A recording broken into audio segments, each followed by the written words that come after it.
الحمد للہ رب العالمین والصلاة والسلام علی رسولہ الکریم وعلی آلہ وصحبہ اجمعین ومن تبعہم بإحسان الی یوم الدین اما بعد اعوذ باللہ من الشیطان الرجیم بسم اللہ الرحمن الرحیم قل ارأیتم ما انزل اللہ لکم من رزق فجعلتم منہ حراما وحلالا قل اللہ اذن لکم ام علی اللہ تفترون وما ظن الذین یفترون علی اللہ الکذب یوم القیامہ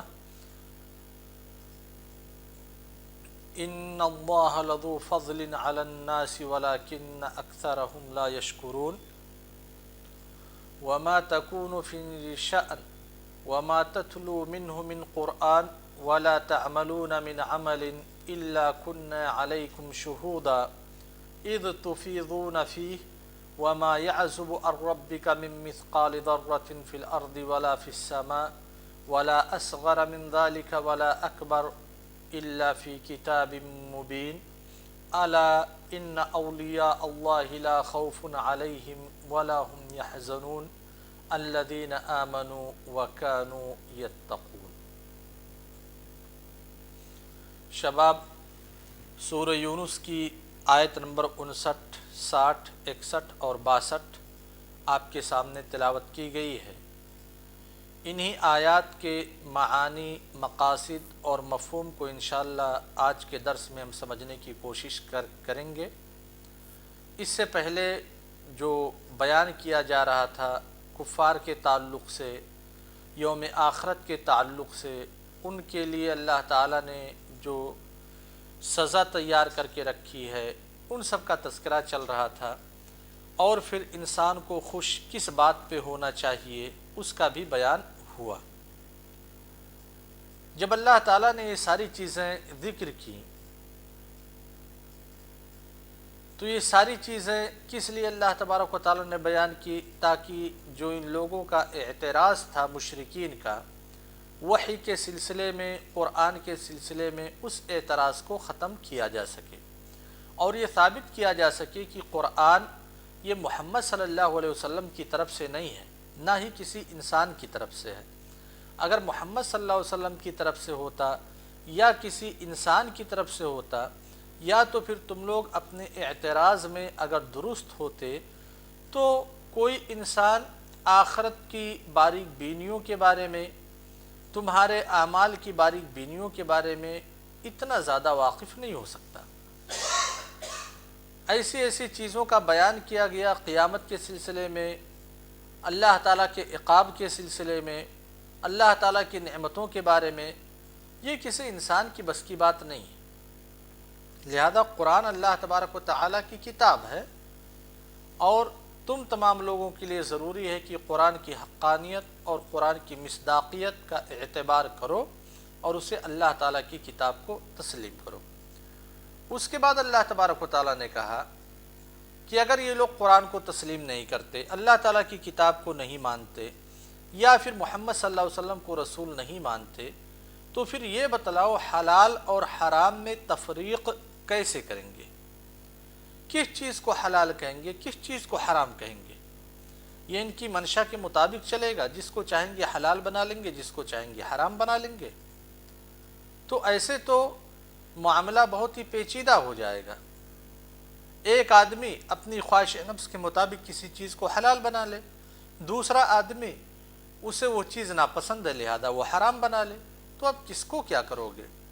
حرام کہو گے یا حلال کہو گے؟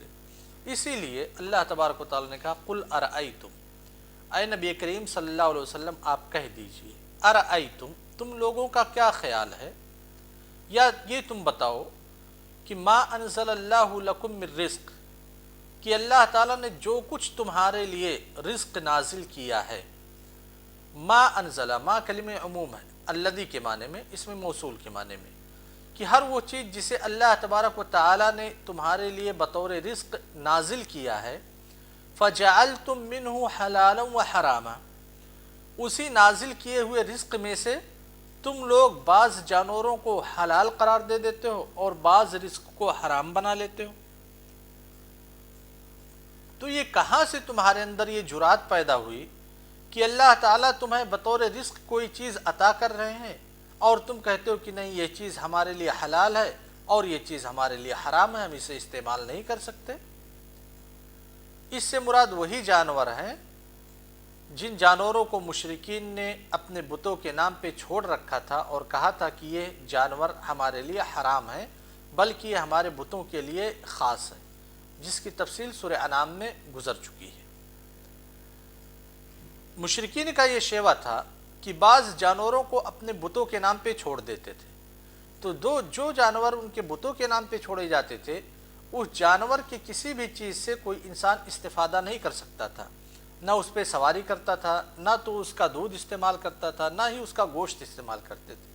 تو اللہ تعالیٰ نے اسی پہ ان لوگوں کو ضرب لگائی کہ جانور تو تمہارے کھانے کے لیے ہیں، تمہارے لیے غذا مہیا کی جاتی ہے جانور کے ذریعے سے، اس کے دودھ کی شکل میں یا پھر اس پہ سواری کر کے یا پھر اس کے گوشت کی شکل میں تم بطور غذا اسے استعمال کرتے ہو، یہ اللہ تعالیٰ نے تمہارے لیے بنایا ہے۔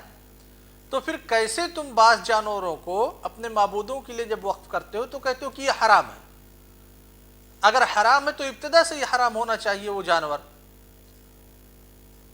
مثال کے طور پہ جو غیر معقول اللحم جانور ہیں، علی سبیل مثال کتا یہ حرام ہے، اب چاہے تم معبودوں کے نام پہ چھوڑو یا پھر کسی اور کے نام پہ، حرام ہے تو حرام ہے۔ لیکن ایک اونٹ ہے علی سبیل مثال، ایک بکری ہے، ایک گائے ہے، بکری کا کھانا حلال ہے، گائے کا کھانا حلال ہے، اونٹ کا کھانا حلال ہے، مباح ہے، جائز ہے۔ اب اس بکری کو اگر تم اپنے بت کے نام پہ چھوڑ دو، وقف کر دو، تو کہتے ہو کہ یہ بکری حرام ہو گئی۔ اگر حرام ہوتی تو ابتدا سے حرام ہوتی۔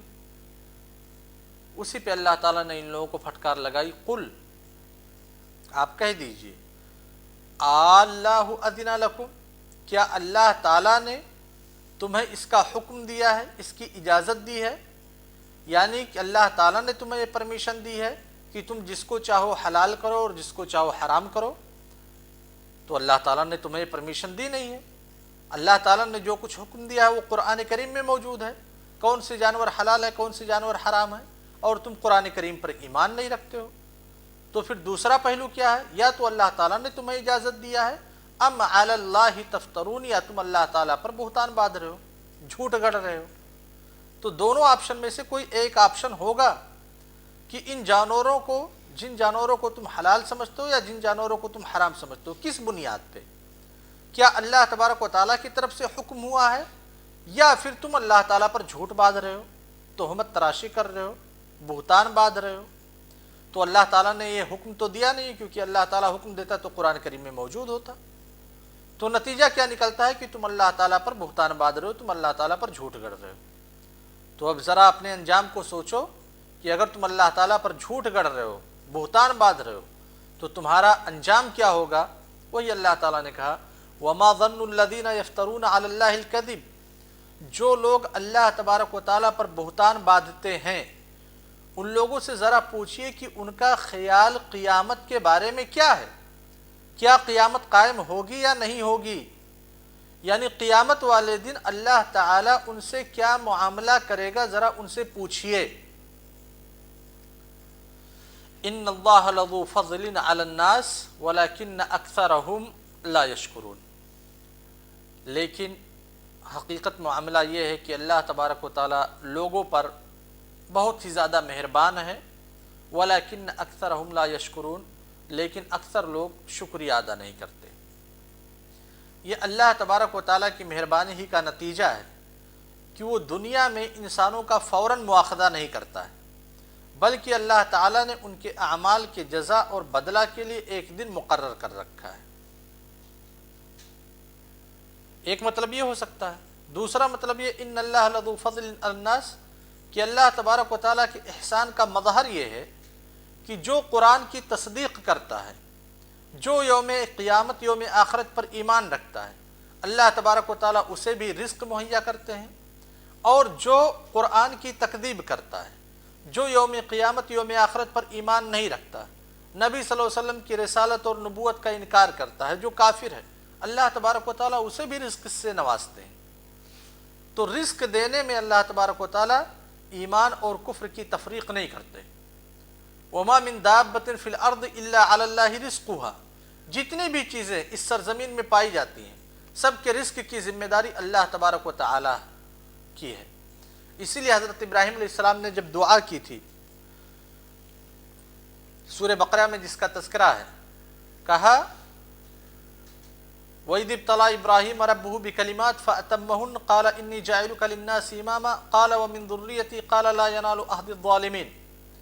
اس کے بعد اللہ تبارک و تعالی نے ارشاد فرمایا ابراہیم علیہ السلام کی دعا نقل کرتے ہوئے کہ ابراہیم علیہ السلام نے کہا کہ اللہ تبارک و تعالی جو اہل ایمان ہیں ان کو تو بھرپور رزق عطا کر، تو اللہ تبارک و تعالی نے کہا کہ نہیں، یہ دعا آپ کی قابل قبول نہیں ہوگی۔ جو اہل ایمان ہیں ان کو بھی ہم رزق دیں گے اور جو اہل کفر ہیں ان کو بھی ہم مقررہ مدت تک کے لیے رزق مہیا کریں گے۔ تو رزق دینے کے معاملے میں اللہ تعالیٰ کسی مومن اور کافر کے درمیان تفریق نہیں کرتا، ایمان اور کفر کے مابین کوئی تفریق نہیں کرتا۔ جیسے مومن کو رزق دیتا ہے ویسے کافر کو رزق دیتا ہے، یہ اللہ تبارک و تعالیٰ کا فضل ہے۔ نہیں تو تم لوگ جب اللہ تعالیٰ پر جھوٹ گڑھتے ہو اور کہتے ہو کہ اللہ تعالیٰ نے اس جانور کو حرام قرار دے دیا ہے، تو اللہ تعالیٰ فوراً تمہارا مواخذہ کر لیتا اور تمہیں رزق سے محروم کر دیتا۔ وَلَكِنَّ أَكْثَرَهُمْ لَا يَشْكُرُونَ، لیکن اکثر لوگوں کی حالت یہ ہے کہ وہ اللہ تعالیٰ کی اس نعمت کا شکریہ نہیں ادا کرتے، ان نعمتوں کا شکریہ نہیں ادا کرتے ہیں۔ اسی لیے اگر یہ لوگ نعمت کا شکریہ ادا کرتے تو پھر اللہ تعالیٰ کی حلال کی ہوئی چیز کو حرام نہیں کرتے، یا اللہ تعالیٰ کی حرام کی ہوئی چیز کو حلال نہیں کرتے۔ اس کے بعد کہتے ہیں اللہ تبارک و تعالیٰ وَمَا تَكُونُ فِي شَأْنٍ، اے نبی صلی اللہ علیہ وسلم آپ کسی بھی حال میں ہوں۔ وَمَا تَكُونُ فِي شَأْنٍ، شأن جب حمزہ کے ساتھ ہوگا تو مطلب ہوگا حالت، کام، کسی بھی کام میں ہو، کسی بھی حال میں ہو۔ اور جب شان ہوگا شین الف نون بغیر حمزہ کے تو وہاں پہ مطلب ہوتا ہے دشمن۔ یہی تذکرہ ہے اِنَّا أَعْطَيْنَاكَ الْكَوْثَرَ فَصَلِّ لِرَبِّكَ وَانْحَرْ إِنَّ شَانِئَكَ هُوَ الْأَبْتَرُ، إِنَّ شَانِئَكَ جو آپ کا دشمن ہے وہی دم بریدہ ہے۔ تو شان جب الف کے ساتھ ہوگا تو مطلب ہوگا دشمن، مد مقابل، حریف، اور جب شأن حمزہ کے ساتھ ہوگا تو مطلب ہوگا کام۔ وَمَا تَكُونُ فِي شَأْنٍ، آپ کسی بھی حال میں ہوں، آپ کسی بھی کام میں ہوں۔ وَمَا تَتْلُو مِنْهُ مِنْ قرآن، اور آپ کہیں سے بھی قرآن کی تلاوت کرتے ہوں۔ وَمَا تَعْمَلُونَ مِنْ عمل، اور آپ کوئی بھی کام کرتے ہیں۔ إِلَّا كُنَّا عَلَيْكُمْ شُهُودًا، تو آپ جان لیجئے کہ ہم کو سب کی خبر رہتی ہے۔ إِلَّا كُنَّا عَلَيْكُمْ شُهُودًا، تو ہم آپ کے اوپر آپ کے حالت سے، آپ کے کام سے، آپ کے قرآن کی تلاوت سے مکمل طور پہ باخبر رہتے ہیں۔ اِذْ تُفِيضُونَ فِيهِ، جب آپ لوگ اس کام میں مشغول رہتے ہیں۔ وَمَا تَكُونُ فِي شَأْنٍ، آپ کسی بھی کام میں نہیں ہوتے ہیں، آپ کسی بھی حال میں نہیں ہوتے ہیں۔ وَمَا تَتْلُو مِنْهُ مِنْ قرآن، اور آپ قرآن کی تلاوت نہیں کرتے ہیں۔ وَلَا تَعْمَلُونَ مِنْ عمل، اور آپ کوئی کام نہیں انجام دیتے ہیں۔ إِلَّا مگر كُنَّا عَلَيْكُمْ شُهُودًا، ہم آپ کے اس عمل کی، آپ کے اس تلاوت کی، ہم آپ کے اس عمل کے، آپ کے اس تلاوت کے اور آپ کی حالت کے شاہد ہیں، یعنی ہمیں خبر رہتی ہے۔ وَمَا يَعْزُبُ عَنْ رَبِّكَ مِن مِثْقَالِ ذَرَّةٍ، اور آپ کے رب سے کوئی چیز ذرہ برابر بھی غائب نہیں ہو سکتی۔ وَمَا يَعْزُبُ عَنْ رَبِّكَ، اور آپ کے رب سے غائب نہیں ہو سکتی کوئی بھی چیز من مثقال ذرہ، چاہے وہ ایک ذرہ کے برابر ہی کیوں نہ ہو۔ فی الارض ولا فی السماء، نہ ہی آسمان میں نہ ہی زمین میں۔ ولا اصغر من ذلک، اور نہ ہی اس سے کوئی چھوٹی چیز۔ ولا اکبر، اور نہ ہی اس سے کوئی بڑی چیز، مگر الا فی کتاب مبین، یہ ساری کتابیں مبین میں موجود ہیں۔ یعنی اللہ تبارک و تعالیٰ اپنے علم کا اور اپنی قدرت کا مظہر پیش کر رہا ہے، اور مقصود یہاں پہ یہ ہے کہ ہم جس بھی حال میں ہوں اللہ تبارک و تعالیٰ ہماری حالت کے بارے میں بخوبی جانتا ہے۔ اس آیت میں اللہ تعالیٰ نے نبی صلی اللہ علیہ وسلم اور مومنین سے خطاب کرتے ہوئے فرمایا ہے کہ وہ تمام مخلوقات کے ہر قسم کے احوال سے واقف ہے۔ ہر لحظہ اور ہر گھڑی اللہ تبارک و تعالیٰ کی نظر، اللہ تبارک و تعالیٰ کا علم مکلفین اور بندوں کے کام پہ ہے۔ زمین یا پھر آسمان کی کوئی بڑی یا چھوٹی چیز اللہ تبارک و تعالیٰ کے علم سے مخفی نہیں ہے، اور یہ وہی مضمون ہے جو سورہ انعام میں اللہ تبارک و تعالیٰ نے ذکر کیا ہے کہ اسی کے پاس غیب کے خزانے ہیں جنہیں وہ جانتا ہے، اسے جنگلوں اور دریاؤں تمام چیزوں کا علم ہے۔ کوئی پتا اللہ تبارک و تعالیٰ کے علم کے بغیر نہیں جھڑتا ہے۔ زمین کے اندھیروں میں نہ تو کوئی دانہ اور نہ ہی کوئی ہری اور سوکھی چیز اگتی ہے، مگر ساری کی ساری چیزیں کتاب مبین میں موجود ہیں۔ وہ آسمان اور زمین میں موجود اشیاء کی حرکتوں کو جانتا ہے، تو انسانوں اور جنوں کی حرکات و اعمال سے کیوں کر بے خبر رہ سکتا ہے؟ جب اللہ تبارک و تعالی ہر چھوٹی بڑی چیز کا علم رکھتا ہے، زمین کے اندھیرے میں کیا ہوتا ہے، آسمان میں کیا ہوتا ہے، فضا میں کیا ہوتا ہے، ساری چیز کا علم اللہ تبارک و تعالی کے پاس ہے، تو پھر ہمارے اعمال سے اللہ تبارک و تعالی بے خبر کیسے ہو سکتا ہے؟ ہم کیسے سوچ سکتے ہیں کہ ہم یہ غلطی کریں، اللہ تبارک و تعالی اس غلطی پہ ہمارا مواخذہ نہ کرے؟ لیکن یہ اللہ تبارک و تعالی کا فضل ہے کہ مواخذہ کے لیے اللہ تعالی نے ایک دن مقرر کر دیا ہے، وہ ہے یوم قیامت۔ نہیں تو اللہ تبارک و تعالی چاہے تو فوراً غلطی کی پاداش میں ہمارا مواخذہ کر لے۔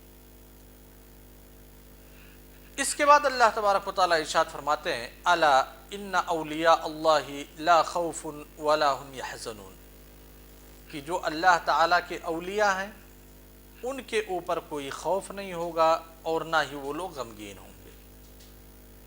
ابھی تک اللہ تعالیٰ نے کفار کا تذکرہ کیا، جو برے لوگ تھے ان کا تذکرہ کیا، اب اس کے بعد جو اچھے لوگ ہیں ان کا تذکرہ کر رہا ہے، اور اس آیت سے اس کی ابتدا ہو رہی ہے۔